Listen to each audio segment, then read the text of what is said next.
y'all, it's Maddie from the Itty Bitty Homestead Committee. Sorry I missed yesterday's video.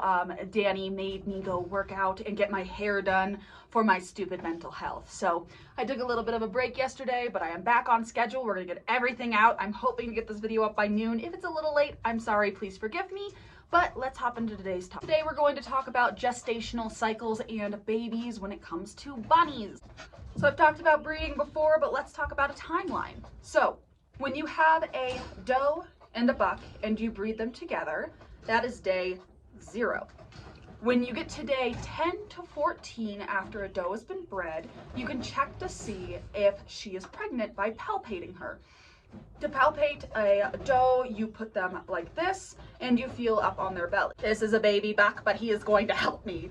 So when you have a doe, to check she's pregnant, you're going to reach up like this and you're going to feel in the stomach for little round grapes between day 14 or between days 10 and 14.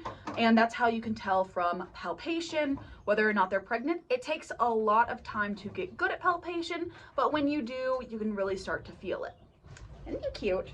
He's just the cutest. Editing Madison and I'm on a walk. So pardon the breathiness. I just walked up a hill. But I just wanted to put in, if you breed a doe and you don't know for sure if she's pregnant, just assume she is.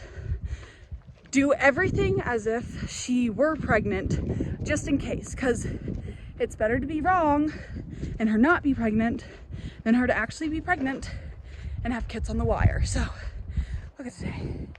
It's a beautiful day outside. I love it. But anyway, back to non-editing Madison. From that point, you're going to do everything as you would normally, giving a little extra feed to help the rabbit form those embryos. But on day 27, you're gonna put your nest box into your cage with the option of nesting material.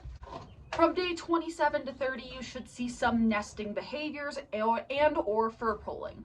Some rabbits will wait until the very last minute to do so, but all the rabbits in my barn, thankfully, will do it either days leading up or the day prior before giving birth. Your rabbits will give birth then between day 30 and, in my experience, day 36. If for whatever reason your doe does not give birth, give it till about day 40 and you can rebreed them. Babies are born hairless and look like little naked jumping beans and will remain naked up until about the first week when they start growing their fur. At about 10 to 14 days after babies are born, they will start opening their eyes. Like these little mini Rex babies right here. I have a blue and I have a chocolate. And these guys are 13 days old. And as you can see, we're starting to get some eyes opening up and they have their fur.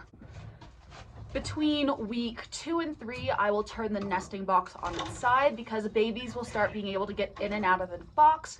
And this makes it a little bit easier on them just in case they get out of the box and can't get back in, especially during colder weather.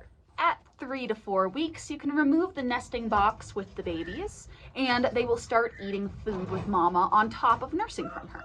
So this little guy is about a month old and he no longer has a nesting box in his cage and he's mostly eating solid foods and only periodically nursing on mama.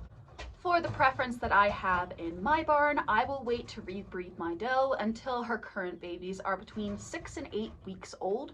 That way I have time to properly wean her current litter. Sometimes I even wait past the time she has babies, depending on what her condition is. At about 8 weeks old, we will start weaning our babies off of mom, taking all of the bucks out first, and then taking each doe out of her cage sequentially every 3 days to ensure that her milk dries up and she doesn't have mastitis. Between 8 and 12 weeks is when we start looking at if we want to keep an animal for our program, whether it's good enough for another program or if we're going to butcher it out. If we are going to keep it, it takes bucks about 4 to 5 months to reach sexual maturity and breed your does. And for your does, you should wait, depending on the breed, anywhere from 6 months to a year, depending on your program. For my mini Rex, I like waiting until they're 7, 8, 9 months. For my silver fox, champagnes, and callies, I like waiting closer 9 months to 10 months, depending on how they are maturing. So yeah, at that point the cycle continues. You start from step 1, breed your doe, the doe has babies, on and on and on. So that's just like a brief breakdown about how we run our breeding program and how we look at babies and mommies and everybody getting bred. So hopefully that was helpful and kind of gave you a general outline of what we do.